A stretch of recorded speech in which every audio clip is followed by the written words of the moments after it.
દોસ્તો નમસ્કાર, જય Shri Krishna.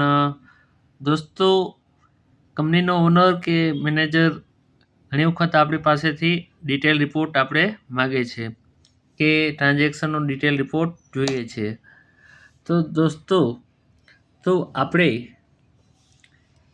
Day book open કરી લઈશું. ઓકે, તો સૌથી પહેલાં તો આપણી કંપની આપણે ઓપન કરી લઈશું, બરાબર છે. તો આપણી કંપની વિજય ટ્રેડિંગ આપણે ઓપન કરી લીધી છે. દોસ્તો, આપણી ડે બુકની એન્ટ્રી છે.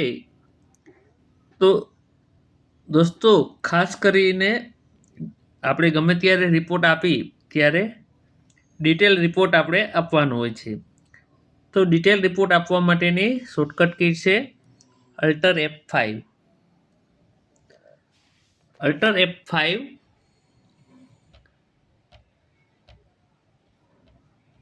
દોસ્તો જાવાસ્ક્રિપ્ટ માગી રહી છે.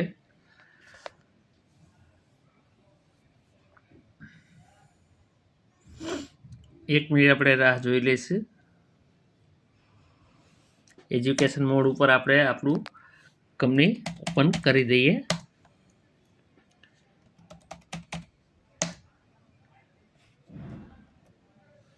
આપણી કંપની ઓપન થઈ ગઈ છે. આપણી કંપની વિજય ટ્રેડિંગ કંપની છે. તો વિજય ટ્રેડિંગ કંપની આપણે ઓપન કરી લીધી છે.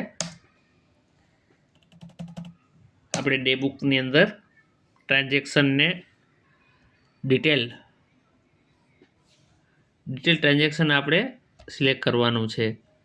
તો આપણે અલ્ટર F5 દોસ્તો, અલ્ટર F5 જેવી રીતે તમે એન્ટર કરશો એટલે તમને ડિટેલ વ્યૂ મળી જશે. અને બીજું કે જો તમારે નિરેશન સાથે પણ રિપોર્ટ જોવો હોય તો તેના માટે તમારે કન્ફિગરેશનની ઓપ્શનની અંદર જવાનું રહેશે અને શો નિરેશનનો ઓપ્શન છે એ યસ તમારે આપવાનો રહેશે. એટલે તમારો રિપોર્ટ નિરેશનની સાથે આવી જશે. જો બીજું ટ્રાન્ઝેક્શન છે, જો કે SBI બેંકમાંથી પૈસા વિથડ્રોલ કરેલા હતા તો કે ઓફિસ યુઝ માટે, પર્સનલ યુઝ માટે.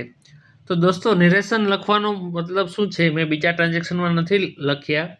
નેક્સ્ટ ટાઈમ હું ધ્યાન રાખીશ કે હું પણ બધા ટ્રાન્ઝેક્શનમાં નિરેશન લખું. નિરેશન લખશો તો તમારો રિપોર્ટ એકદમ સાચો, યોગ્ય અને વ્યવસ્થિત રીતે તમે તમારા મેનેજર અથવા કંપનીના બોસને રજૂ કરી શકશો. તો આજના લેક્ચરમાં આટલું જ. થેન્ક યુ, ધન્યવાદ, આભાર. Alter F5. સેકન્ડ વસ્તુ F12 ફોર ટુ શો નિરેશન, યસ ઓર નો. નિરેશનની જરૂરિયાત હોય તમારે તો યસ, અથવા તો અહીંયા તમારે નો આપવાનું રહેશે. તો થેન્ક યુ દોસ્તો. મને એવું લાગે છે કે તમને આ વસ્તુ તમને ખ્યાલ આવી ગયો છે. તો આજના લેક્ચરમાં આટલું જ. નમસ્કાર, જય શ્રી કૃષ્ણ.